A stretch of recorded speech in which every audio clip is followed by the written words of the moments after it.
Susie Crew, who sat there in the red blazer, she's a client director in our European tax practice.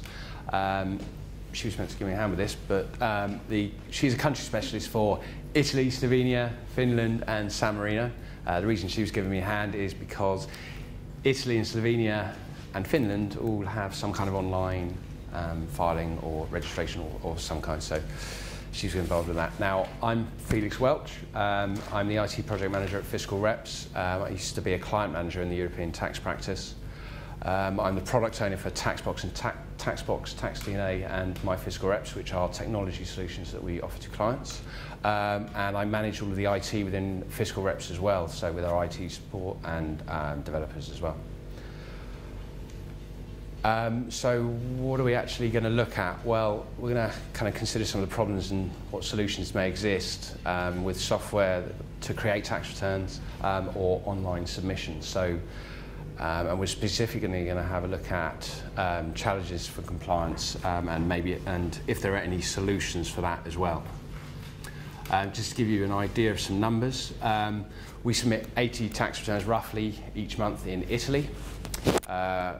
In Italy, to their software, there have been 4 updates since January 2014. We submit roughly 170 online returns in September for Spain, and about 9 out of 25 countries have e-returns of some kind. Now, what I want to show everyone first is a piece of software. Now, has anybody got any idea, apart from Susie, Tom and Alessia, Natharet, Steve and Dorian? Does anyone... Italian, yeah. Italian. Probably because... do you understand Italian? So you're a little bit familiar with it? Okay. So, where's my mouse gone? Oh, it's on the other screen. So, yeah, this is the Italian reporting software. It's called Unico Online. And we have to basically, this is how we submit a tax return. So to set it up, we've got and I just want to show you to give you an idea of what kind of things what kind of problems we hit with it. So this is just a made-up client that I've made. This is a page where we store the information, whether it be about your company or one of our clients. We complete which month we're reporting up here, which we have to change each month, and then we also complete a date we're doing it or completing the return as well. And then all of this information up here is information about the fiscal representative, whether that be in Italy. And thankfully we can save this data each month, so we don't always have to re-enter it, but we do have to change the dates. Now, once we've done that, we then have to start filling in the tax return itself. Now, this is basically used to complete the IPT section of the form. So on the left-hand side, you've got your premiums, and then on the right-hand side, it will then give you your tax. And obviously, we've got all the way down to AB31 or AB32, basically, which we either have to complete or leave blank. Now, thankfully, the Italians have put the article of the legislation which relates to each of these lines, so it's a little bit easier to complete. But this is just one of the sections that we have to complete on this tax return. Now, once it's all complete, we then have to go through and start completing more information. So this is about the payment that we're going to make, or any funds that we've got. Basically, here is where we identify what we're going to pay to the central administration, and also in a province such as Trentino as well.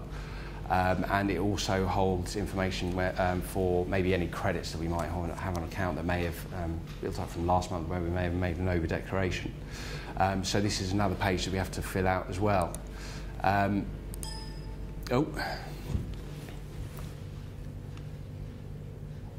Now, this just highlights one of the problems that you sometimes have with it, because if you don't hit the right button, you haven't completed the right information.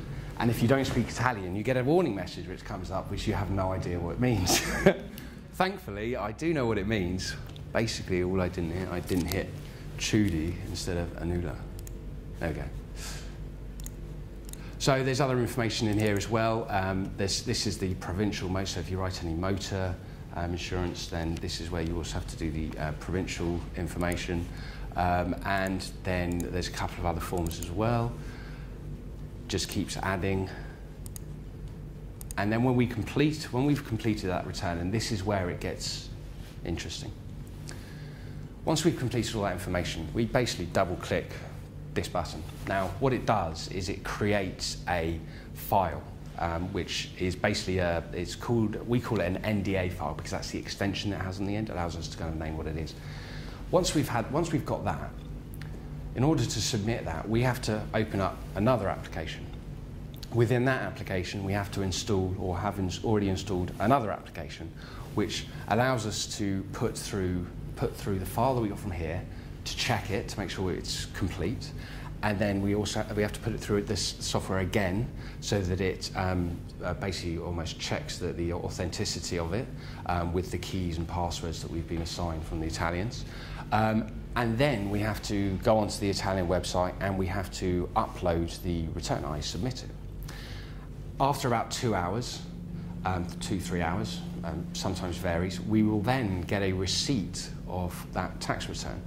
And within that receipt, it'll either, there's a 1 or a 0, or it might give another number, and basically that basically identifies whether or not the tax return has been accepted and whether it's been completed or not. Now, one of the pieces of software that we have to go through before we can even get to that supposedly checks the return to make sure everything's there and make sure it's all complete. But even then, sometimes it gets rejected from the tax authority's website.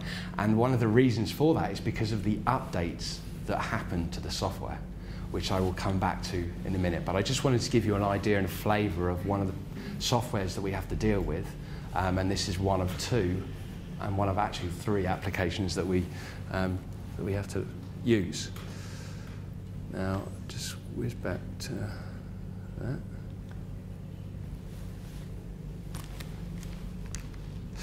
So what kind of countries are we looking at? Well, Italy we just touched on. Spain. Obviously we have an online submission in Spain, and to do that you have to have these certificates or keys.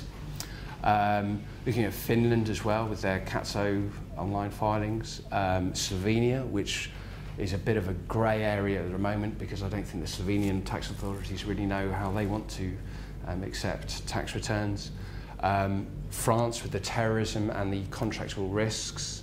Hungary also has software for its IPT. Switzerland and Liechtenstein use, although they have a return for their policyholder returns, you actually have to download a piece of software called Snapform, which is similar to Adobe PDF Reader. But basically what it does is, what it allows you to do is complete the tax return. Now, you have to do it in there. You can't do it in anything else. And if you can imagine an insurance company with lots of policyholders, if they have to submit a lot of policyholder tax returns in Switzerland, it can be a bit of a nightmare having to key in every single field on this return. Then we've got Denmark as well with our mailboxes, and also Portugal for some of the online filings there as well. So these are the kind of countries that we're looking at. But what I'm going to do is I'm just going to highlight, there's kind of 5 things that I wanted to highlight that you may or may not, well, you probably will be aware of 1 or 2 of them, but there's probably others that you're not so, that you probably won't be aware of. Registration, so a complicated process for registration.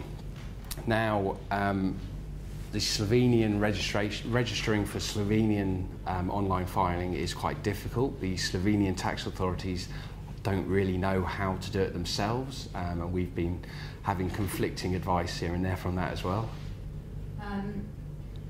It's a very paper-intensive project to get to the end result, which is meant to be online filing. So it's hysterical that there's so much paper that needs to be signed by whoever's got the personal tax ID. So for FiscalReps, I've got a Slovenian personal tax ID. The insurance company has to fill in 2 rounds of paperwork and have it signed, to send it by mail, to then receive an invoice for something like €30 and a contract that also needs signing in hard copy paper. All of that paper is supposedly to help get rid of paper. So, yeah, an interesting way of trying to get IDs.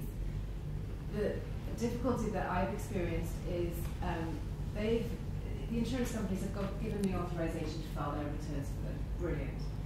The Slovenians have sent an authorization code to the insurance companies, which is just with a number, so it hasn't got a name on it, it hasn't got a clue really as to what it is. So these codes that I need to supposedly activate the IDs are out on the insurance companies. It's a really interesting procedure. So yeah, so that's Slovenia. And I'm sure Natharet could speak endlessly about the problems that sometimes we have in Spain with registering. But that's for a whole nother session, I think. So what can we do about it? Well, it's a difficult one to say, really.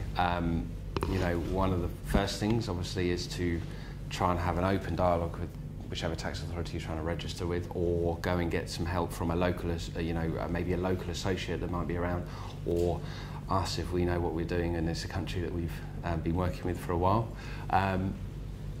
And yeah, see how it goes, really. The second bit that I wanted to touch on was updates. Now, as you know, on your phones or your home computers or your work computers, you'll regularly get software updates, whether that's for your iOS or Windows. As a result of that, tax authorities also have to release updates to their software to make sure it's compatible. They also may release updates because of layout changes or procedure amendments, maybe if they're asking for a different report or additional reporting, they may also need to change. Now, unfortunately, there are some challenges with that.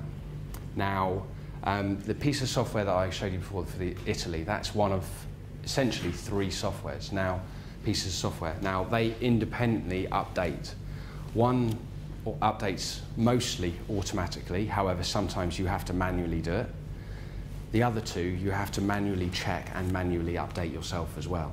So what you end up having is one may update one month, another may update another month, and another may update the other month, and you won't get told at any time whether or not you need to update it. So when I mentioned earlier about the submission process of when you submit it on the Italian website and then you get this number of whether or not it's been accepted or not, basically that sometimes, although you may have thought you've updated everything, it'll say that you haven't, and then you've got to go around and figure out which one of them hasn't been done. Now, it's a bit of a problem sometimes because, you know, it's what happens if you're up against the deadline. You decide, you haven't been able to complete the tax return, with enough time to kind of get past any of these problems. So what are the solutions on these? Well, one of the things that we do is we use our local associates to kind of keep us, as well as actually actively looking ourselves, we actually also use local associates to keep us up to date. So obviously if they're using it for other clients as well, they will let us know if we've had any updates in case we've missed them, or we will also regularly check ourselves. So it's really kind of having more than one person, or one person looking at it and making sure you're completely up to date. And then the other problem that you also have with updates is that you end up having to, or you may end up having to involve other departments. So on most computers and most organisations, you won't have what are called admin privileges, so you won't be able to do a certain amount of things. Sometimes you have to have those permissions to be able to update the software. So in our organisation, all of our users don't have local admin privileges, so when we need to update a piece of software, they either have to come and get me to enter in an admin password, or they have to go and call our IT support. It's just another step, another thing that you have to add in. Now, if you are working with in a large organisation, you don't always have the same IT guy that you're phoning each time you need an update. They might ask you, what are you updating? Why are you doing this? Do I need to do this? And it might take you longer to get around it. Keys or certificates. So I put this one in here because we have we sometimes have problems with keys and certificates. Now, a certificate you may know from your kind of online banking, maybe. Basically, a certificate is a digital document which basically has attributes assigned to the holder provided by the issuer. So basically, it allows the the issuer, the tax authorities, to know who is sending that software and make sure they have the permission to do so. Now, why are they needed? Basically, it's authenticity. It's saying that I am who I say I am when I'm submitting this. This return is legitimate. But what challenge does that have? Well, one of the main challenges is that you often can't get more than one certificate for a submission. So in Spain, in one of our provinces, they simply will not give us a second certificate. So we've got one certificate which we have on one computer. Now, if anything were to happen to that computer, we may be in a bit of trouble. Now, thankfully, the central administration have allowed us to have two. So we've actually got a backup. Same with the Italian software. You need a key for that. Now, when we created the key for the last one, I actually made a replica of it. So we've got one in the office, and I actually keep one at home on my desk, which is a bit sad.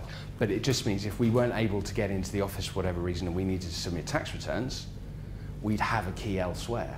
So we can still do that, which is why I wanted to add it in there. So really, kind of what the solutions to that? Well, we've managed to get hold of some second keys. If you're submitting your own tax returns, you may be able to as well.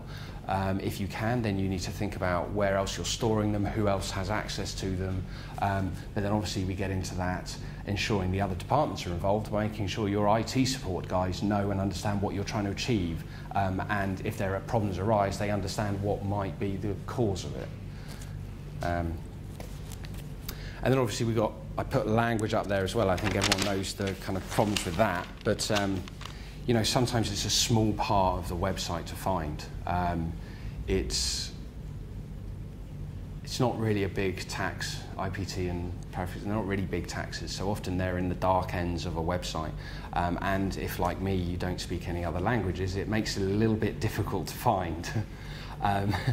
But some tax authorities very kindly translate their websites for us. However, what you will find is this lovely, feature-rich, lovely site with lots of links and loads of helpful information in another language. When you hit the translate button, it may then go down to 3 or 4 links, and there's just not much there. And it just adds this difficulty to it. So it's a challenge for me to do, but this is why we as a company employ a vast array of language specialists, such as Natharet and Alessia, who we have, and Dorian here as well as German. So we get over it that way. But another way that you may be able to get over it, whether or not you might have those speakers in the company, but then if you do, are those speakers trained in tax? Do they understand tax? Are they able to read a website and understand what you're looking for, even if you don't know what you're really looking for? It kind of adds this other dimension in. And another way that you might be able to get around it is actually maybe use some local associates, maybe local lawyers that might be able to help you with the submission process or setting up. And then I wanted to come on to security concerns. Now, does anyone know what Java is? A couple of nods. Yeah, so Java is basically a programming language.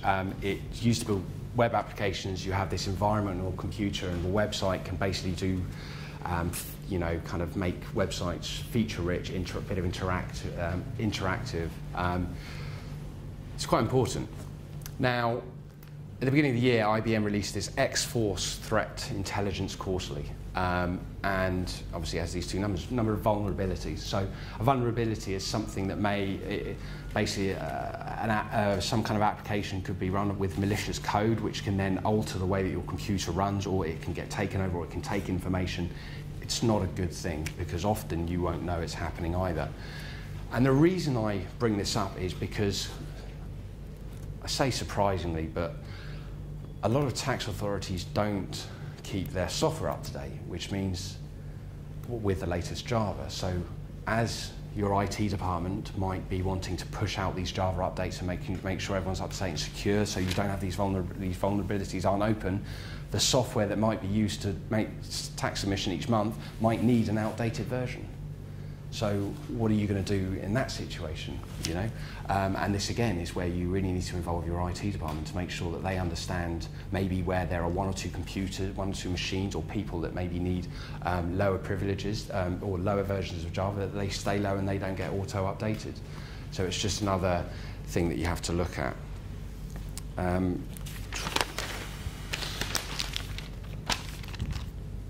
Now, obviously, that's one solution, but you then have a problem of some computers having outdated software like Java. So you then got to also look at implementing kind of additional protocols to ensure that they don't, you know, that computer stays clean and they're not open to any malicious attack of any kind. So it just adds another layer of complexity to your company's information security. And this security concerns also happens with browsers as well, whether you're running the latest version of a browser or whether you're running an old version of Internet Explorer or a new one, or it all adds into it, and it just adds another layer of difficulty.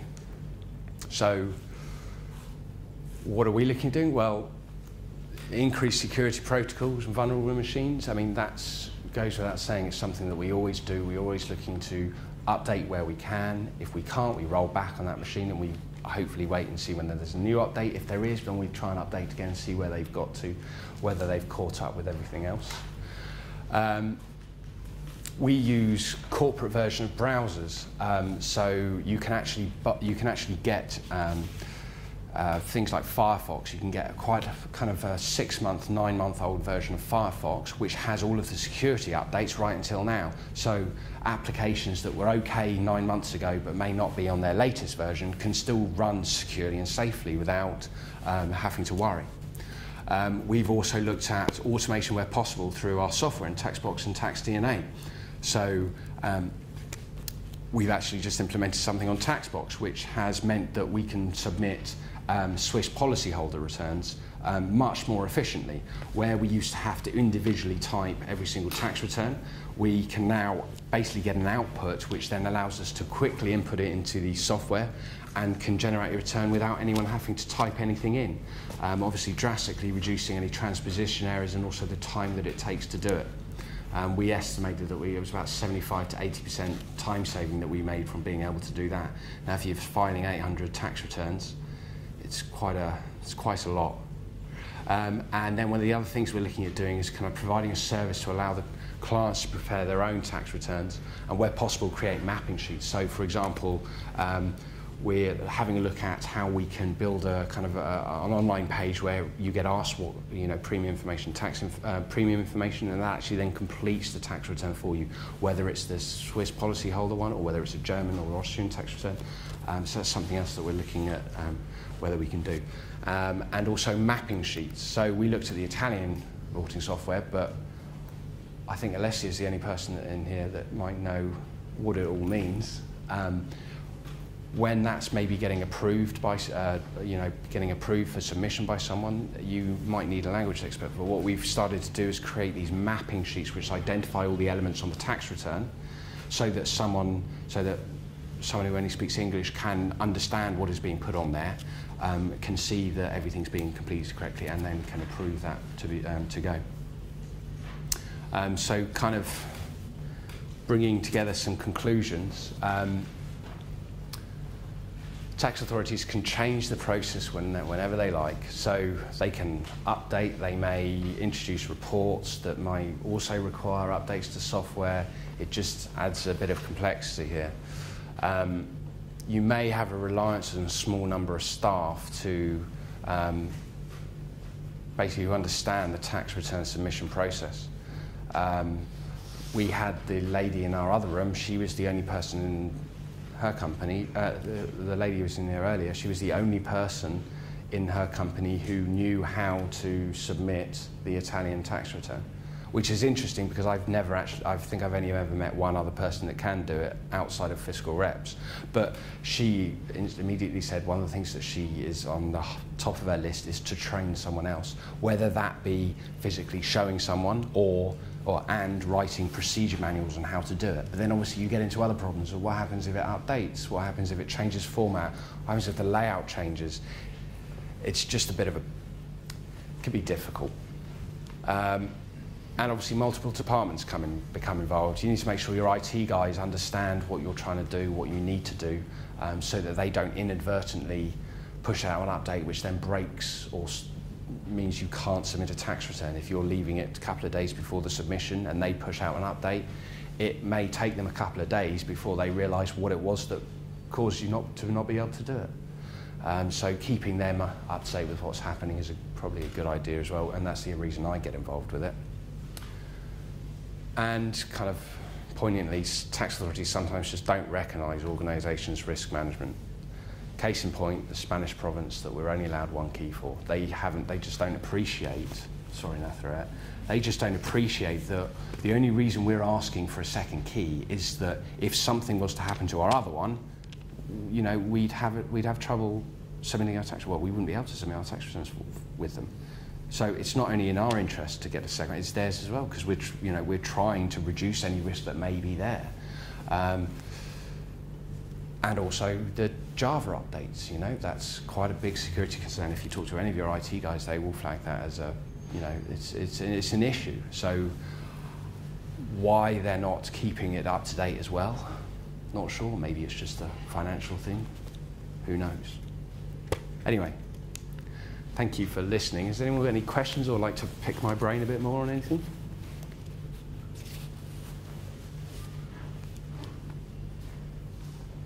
No? Excellent. All right. Well, if you don't want to ask now and you want to catch me later, then that's absolutely fine as well. And thank you for listening. Thank you.